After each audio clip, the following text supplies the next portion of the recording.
செகன்ஷா, ஜோதா பேகத்திடம் இருந்த அனைத்தையும் தாங்கள் வாங்கிவிட்டீர்களா? அனைத்தும் என் கட்டுப்பாட்டில் உள்ளது என்பதை இதன் மூலம் அவள் நன்கு அறிந்து கொள்வாள். அதோடு ஆக்ராவில் அவளது இறுதி ஹோலியும் இதுதான். அதையாவது அவள் ஆனந்தமாக கொண்டாடட்டுமே என்று நான் நினைத்தேன். எதற்காக சிரிக்கிறாய்? ஒன்றுமில்லை. தன்னுடைய வாழ்க்கை நாசமாவதை விரும்பும் பெண் இவளாகத்தான் இருப்பாள், அதை நினைத்தேன். நான் ஒன்று கூறட்டுமா? ஜோதா பேகத்தை பற்றி ஒரு புத்தகம் எழுத வேண்டும் என்று நான் ஆசைப்படுகிறேன். அவளது வாழ்வை நிறமற்றதாக ஆக்குவதற்கு அனைத்து வண்ணங்களையும் வாங்கிவிட்டீர்கள் என்று நான் மட்டுமே அறிவேன். உங்களுக்காக நான் ஒன்று கொண்டு வந்திருக்கிறேன்.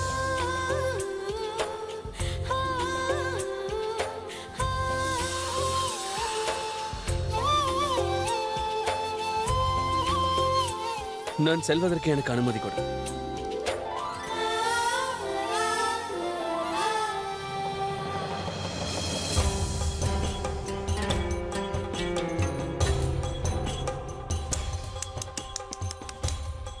என்ன ருக்கையா, சங்கடமாக இருக்கிறதா?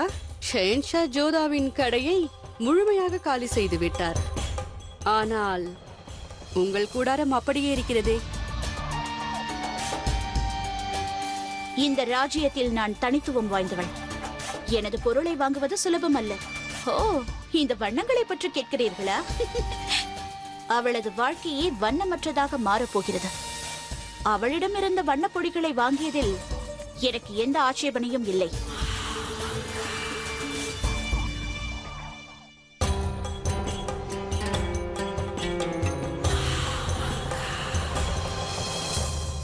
நான் சொன்னதற்காக நீ மீனா பஜாரில் கூடாரம் அமைத்தது எனக்கு மிகவும் பெருமையாக இருக்கிறது ஜோதா. உனது வண்ணங்கள் பஜாரையே வண்ணமயமாக்கி விட்டது என்று கேள்விப்பட்டேன். ஜலால் அனைத்து வண்ணப்பொடிகளையும் வாங்கிவிட்டானா? அது உண்மையா? எல்லாம் தங்களுடைய ஆசிர்வாதம் அத்தை. வண்ணப்பொடிகளை செஹன்ஷாவிற்கு விற்றதற்கு காரணம் வேறொன்று உள்ளது அத்தை. இது எனக்கு தெரியாதே. உனது குறிக்கோளில் வெற்றி அடைந்தாயா இல்லையா? ஷெஹன்ஷா அவர்கள் வண்ணத்தின் மகத்துவத்தை புரிந்து கொள்ள வேண்டும் என்று நினைத்தேன். அப்படி என்றால் உனது குறிக்கோளில் நீ வெற்றி அடைந்து விட்டாய் என்று சொல். ஹோலி வாழ்த்துக்கள் ஜோதா. தங்களுக்கு தெரியுமா, இன்று ஹோலிதான். இந்த பண்டிகையை நானும் கொண்டாடி இருக்கிறேன். ஜலால் எனது வயிற்றில் இருக்கும் பொழுது ஒரு இந்து ராஜ்யத்தில் நான் அடைக்கலம் புகுந்திருந்தேன். அந்த வருடம் இந்து ராணியுடன் சேர்ந்து ஹோலியை கொண்டாடினேன். எங்களுடைய விசேஷமான பண்டிகையை பற்றி தாங்கள் அறிந்திருப்பீர்கள் என்று நான் நினைக்கவே இல்லை. இந்துக்களின் பண்டிகைகள், அதை கொண்டாடும் முறை மற்றும் பெருமைகளை நான் நன்கு அறிவேன் ஜோதா. அப்படி என்றால் இதையும் அறிந்திருப்பீர்கள், இந்த பண்டிகை எங்களுக்கு எவ்வளவு முக்கியம் என்று. ஹோலி பண்டிகை மகிழ்ச்சியை மட்டும் எங்களுக்கு அளிப்பதில்லை, கடந்த காலத்தின் சுகமான நினைவுகளையும் அது வெளிக்கொண்டு வருகின்றது. அத்தை அவர்களே, நான் இந்த அரண்மனையின் கட்டுப்பாடுகளை மீற விரும்பவில்லை. ஆரவாரத்தோடு ஹோலி பண்டிகையை கொண்டாடி மற்றவர்களை தொந்தரவு செய்யவும் விரும்பவில்லை. இதை நான் என் தோழிகளோடும் பிறகு இந்த பண்டிகையை விரும்பும் இந்த அரண்மனையில் இருக்கும் மற்றவர்களோடும் சேர்ந்து ஹோலி பண்டிகையை கொண்டாட விரும்புகின்றேன். ஜலால் இதற்கு ஒப்புக்கொண்டு விட்டானா? ஆம், அவர் அதற்கு அனுமதி அளித்து விட்டார். ஆனால் அத்தை, நீங்கள் என்னுடைய தாய் ஸ்தானத்தில் உள்ளீர்கள். அதனால் தங்களுடைய அனுமதியும் எனக்கு மிகவும் முக்கியம். கூறுங்கள், நான் ஹோலி கொண்டாடலாமா? நிச்சயமாக கொண்டாடலாம். உனது கலாச்சாரத்தின் மதிப்பை நான் மதிக்கிறேன் ஜோதா. ஜலாலும் இதை சிறிது சிறிதாக ஏற்றுக்கொண்டதை நினைத்து நான் மகிழ்ச்சி அடைகிறேன். அத்தை அவர்களே, உங்களுக்கு ஒரு பரிசு கொண்டு வந்திருக்கிறேன். என்னுடைய ஞாபகார்த்தமாக எடுத்துக்கொள்ளுங்கள். பிரிந்து செல்பவர்கள் தான் இது போன்ற ஞாபகார்த்த பரிசை தருவார்கள். நீ எங்காவது செல்கிறாயா?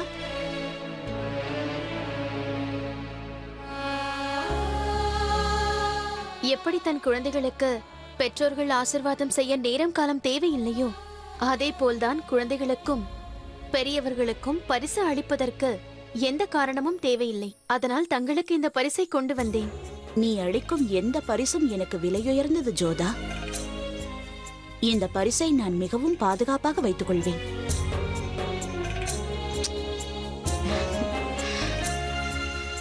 எனக்கு அனுமதி கொடுங்கள். ஆகட்டும்.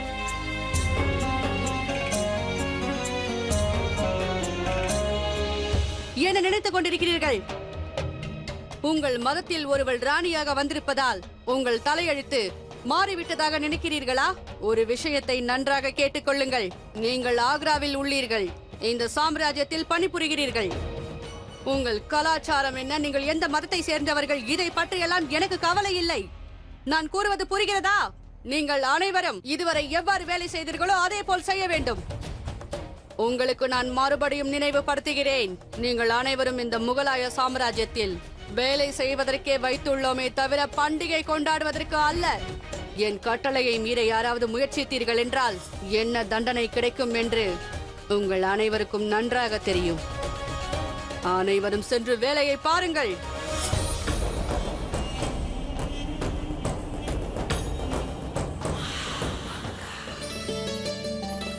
என்ன செய்கிறாய்? இதை ஏன் இங்கு வைத்தாய்? வெளியில் அல்லவா வைக்க வேண்டும். சகின்ஷா தான் அனுப்பி வைத்தார்.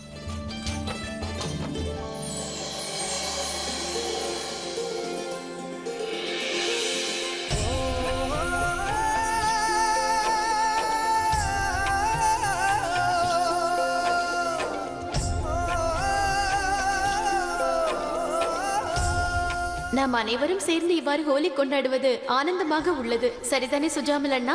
நீ மட்டும் இல்லை ஜோதா, மற்ற பெண்களும் இவ்வாறுதான் கூறுவார்கள். திருமணத்திற்கு பின்பு பிறந்த வீட்டை மறந்துவிட்டு கணவனுடன் மட்டும்தான் ஹோலி கொண்டாடுவாள். வேணுமென்றால் நீயும் பார், திருமணத்திற்கு பின்பு அவ்வாறு தான் செய்ய போகிறாய். அட, பயப்படுவதற்கு ஒரு அவசியமும் இல்லை. எந்த பிரச்சனையும் வராது. நாம் ஹோலியை இங்கேயே கொண்டாடலாம். அதோடு நான் இங்கு கொண்டாடும் தெரியும் பேகம் சாஹிபா, இது தங்களுக்கு இங்கு முதல் ஹோலி. எங்களுக்கும் கொண்டாட வேண்டும் என்று ஆசை இருக்கிறது. ஆனால் மகாமங்காவை நினைத்தால் அவரிடம் யாரும் கூறவில்லை என்று நினைக்கிறேன். ஏனென்றால் ஷெஹன்ஷாவும் அத்தையும் ஹோலி கொண்டாட அனுமதி அளித்து விட்டார்கள். பிறகு எதற்கு பயம்? நீங்கள் அனைவரும் என்னோடு சேர்ந்து ஹோலி கொண்டாட வேண்டும். அந்த கடவுளுக்கு நன்றிகளை கூறிக்கொள்கிறேன், தங்களை இங்கு அனுப்பியதற்கு. தாங்கள் இங்கு இருப்பதால் தான் எங்களால் சுதந்திரமாக சுவாசிக்கவாவது முடிகிறது. அதையெல்லாம் விட்டுவிட்டு வண்ணத்தை எடுத்து ஹோலி கொண்டாட ஆரம்பியுங்கள்.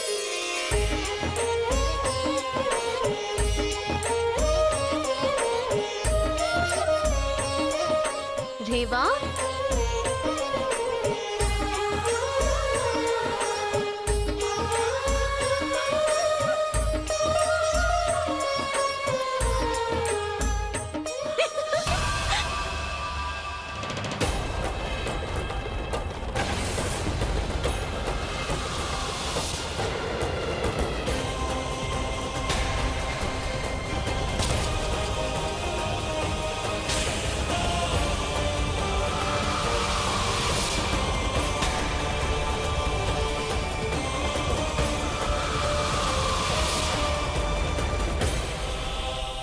என்னை மன்னித்து விடுங்கள் மகாமங்கா அவர்களே.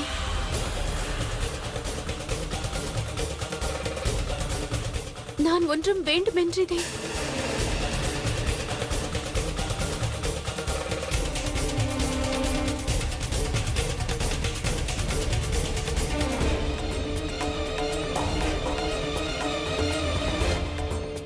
என்ன இவ்வாறு நடந்து விட்டது? பேசாமல் மௌனமாக சென்று விட்டார் என்றால் பிரச்சனை வரப்போகிறது என்று அர்த்தம்.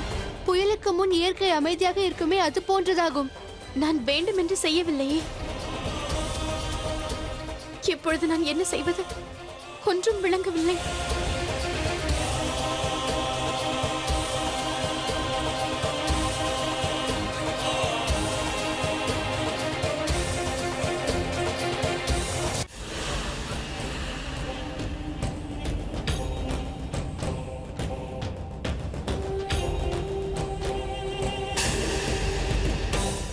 இந்த வண்ணம் துடைக்க கூடாது, இவ்வாறே இருக்க வேண்டும். ரேஷம், ஷெஹன்ஷாவிடம் சென்று கூறு, பேகம் ஜோதா வேண்டுமென்றே வண்ணப்பொடியை என் மீது தூவி விட்டார் என்று. போ. ஒரு பாட்ஷா என்பவர் ராஜ்யத்திற்கு மட்டும் பொறுப்பல்ல, மதம், குலங்கள் மற்றும் ராஜ்யத்தில் இருக்கும் அனைத்து பிரஜைகளின் பிரச்சனைகளுக்கும் பொறுப்பேற்க வேண்டும். அதனால் தான் பாட்ஷாவை உலகத்தில் குதாவின் பிரதிநிதி என்று கூறுவார்கள். ஏனென்றால் பாட்ஷாவின் தோள்களில் தர்மத்தை காக்கும் கடமைகள் உள்ளது. எப்பொழுதாவது குழப்பமான சூழ்நிலை ஏற்பட்டால் அது போன்ற சமயங்களில் மதத்தில் இருந்து வரும் சித்தாந்தம் உங்களுக்கு தெளிவை கொடுக்கும். சுபான் அல்லாஹ், மதத்திலிருந்து மனிதன் அதிகமாக கற்றுக்கொள்கிறான். அதில் இருக்கும் தத்துவங்களை புரிந்து கொண்டால் வாழ்க்கையை சரியான பாதையில் நான் நடத்திக் கொள்ளலாம். தொந்தரவுக்கு மன்னிக்க வேண்டும். அந்த புறத்தில் பிரச்சனையாகிவிட்டது. என்னவாயிற்று? அது அது என்னவென்றால் அது நமது மகா மந்திரியார் மீது அவர்கள் பெரியம்மாவுக்கு என்னவாயிற்று? என்னவாயிற்று கூறு ரேஷம். ஏன் மௌனமாக இருக்கிறார்? ஹுசூர், ஜோதா பேகம் ஹோலி கொண்டாடுகிறார் அல்லவா? அவர் மகா மந்திரியார் அவர்கள் மீது வண்ணப் பொடிகளை தூவி விட்டு விட்டார். மகா மந்திரியார் கோபமாக இருக்கிறார். என்ன கோரம் நடந்து விட்டது? இது மிகப்பெரிய குற்றம், மன்னிக்க முடியாத தவறாகும். அதோடு இந்த தவறை ஷெஹன்ஷாவின் பேகம் செய்திருப்பதால் இது மிகப்பெரிய குற்றமாகும்.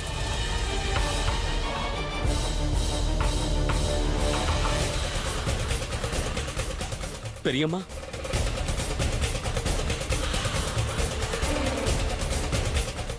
பார்த்தாயா ஜலால், உனது பேகம் ஜோதா உன் பெரியம்மாவை எப்படி ஆக்கிவிட்டார் என்று. மால்வி அவர்கள் முன்பாக என்னை தலை குனிய செய்து விட்டார்.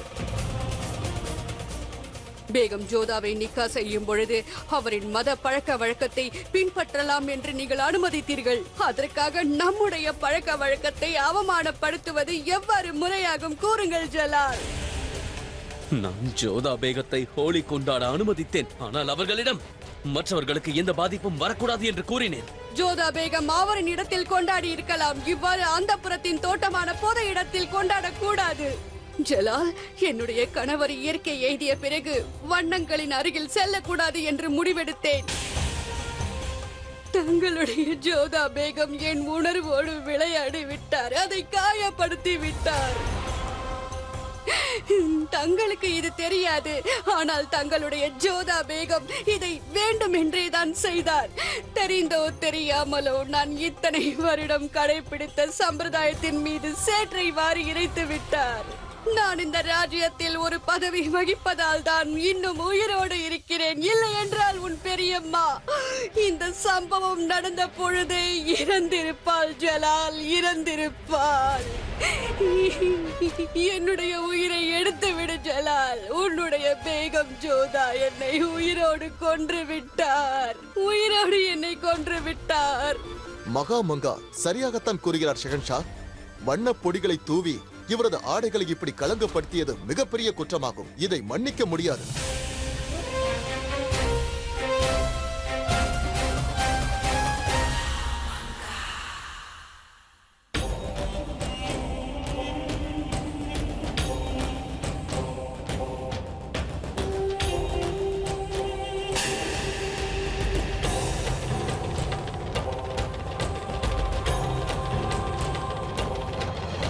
இது வருந்த வேண்டிய சம்பவம்.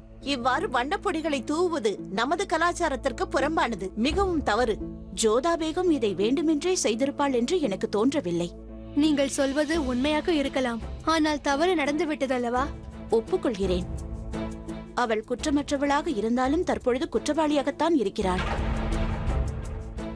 ஏன் எப்பொழுதும் ஜோதா இது போன்ற பிரச்சனைகளில் மாட்டிக்கொள்கிறாள் என்று தெரியவில்லை. ஷெஹன்ஷா என்ன செய்ய போகிறாரோ? மிகவும் பயமாக உள்ளது. சரியாக கூறினீர்கள். இது தனிப்பட்ட பிரச்சனை அல்ல, இது ஒரு மத பிரச்சனை. இதில் யாருமே தலையிட முடியாது. போதாததற்கு இது மகாமங்காவின் விஷயம். அதனால் இதில் ஜலால் தலையிட வேண்டியதாயிற்று. யாகுதா, மீண்டும் ஜலாலுக்கும் ஜோதாவிற்கும் இடையில் பிரச்சனை வந்துவிட்டது. உறவில் விரிசல் உண்டாகிவிட்டது. எல்லாம் வல்ல இறைவா, ஜோதாவை தாங்கள்தான் காப்பாற்ற வேண்டும். இன்று நடந்தது மிகப்பெரிய தவறாகும். தெரியாமல் செய்திருந்தாலும் நான் பெரிய பாவத்தை செய்துவிட்டேன். மகா மங்கா இதை எப்படி எடுத்துக் கொள்வாரோ? தவறாக இருந்தால் மன்னியுங்கள். நாம் அவ்வாறு தோட்டத்தில் வண்ண பொடிகளை தூவி விளையாடி இருக்க கூடாது. ஆம், தோட்டம் என்றால் அங்கு அனைவரும் வந்து செல்வார்கள். நீங்கள் முதல் முறை கொண்டாடும் ஹோலி பண்டிகை இவ்வாறு ஆகிவிட்டது என்று நாங்கள் வருத்தப்படுகின்றோம். இதில் நீங்கள் என்ன தவறு செய்தீர்கள்? நான் ஆமீனில் இருப்பது போல் இங்கே இருக்க வேண்டும் என்று ஆசைப்பட்டீர்கள். நான் தான் சற்று கவனமாக இருந்திருக்க வேண்டும். எச்சரிக்கை! இந்துஸ்தானின் ஷெஹன்ஷா பாட்ஷா முகமது ஜலாலுதீன் அவர்கள் வந்து கொண்டிருக்கிறார். ஷெஹன்ஷா இங்கு வருகிறார் என்றால் அதற்குள் இங்கு நடந்த விஷயம் அவருக்கு தெரிந்து விட்டதா என்ன? அட கடவுளே, என்ன எச்சரிக்கை! இந்துஸ்தானின் ஷெகன்ஷா பாட்ஷா முகமது ஜலாலுதீன் அவர்கள் வந்து கொண்டிருக்கிறார். சேன்ஷா இங்கு வருகிறார் என்றால் அதற்குள் இங்கு நடந்த விஷயம் அவருக்கு தெரிந்து விட்டதா என்ன? அட கடவுளே, என்ன ஆக போகின்றதோ?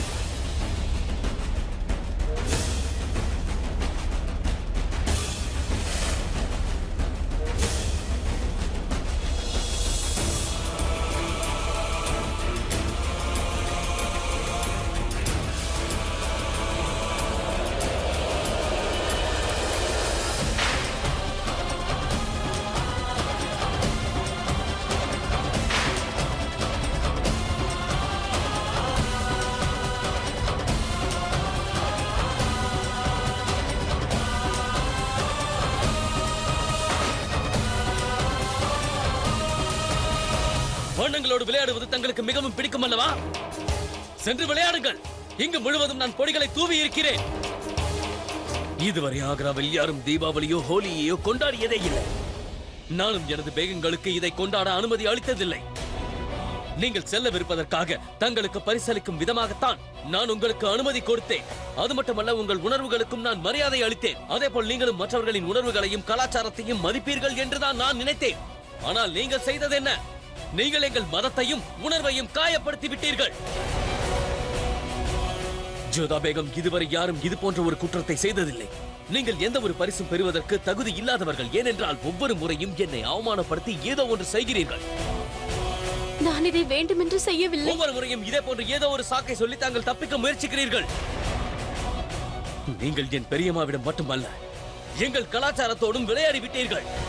இதை நினைத்து நான் ஒன்றும் பெருமைப்படவில்லை. நான் செய்த காரியத்தை நினைத்து நானே வெட்கப்படுகின்றேன். நான் தெரியாமல் செய்திருந்தாலும் நான் செய்தது மிகப்பெரிய பாவம். எனக்கு என்ன தண்டனை கொடுத்தாலும் நான் அதை ஏற்றுக்கொள்வேன். என் செயலுக்குரிய தண்டனையை ஏற்றுக்கொள்ள தயாராக உள்ளேன். என்ன தண்டனை என்று மோலி அவர்களிடம் கலந்தாலோசித்த பிறகே முடிவெடுக்கப்படும். ஆனால் என்னை பொறுத்தவரை தாங்கள் ஆமீருக்கு செல்வதை விட சிறந்த தண்டனை வேறு எதுவும் இருக்க முடியாது. தங்களை இங்கிருந்து அழைத்துச் செல்லும்படி நான் ஏற்கனவே உங்கள் வீட்டிற்கு கடிதம் எழுதி உள்ளேன். ஒருவேளை நாளை மாலைக்குள் யாரும் வரவில்லை என்றால் நாளை மறுநாள் காலை நானே தங்களை வழி அனுப்பி வைப்பேன்.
என்னை மன்னித்து விடுங்கள் மகாமங்கா.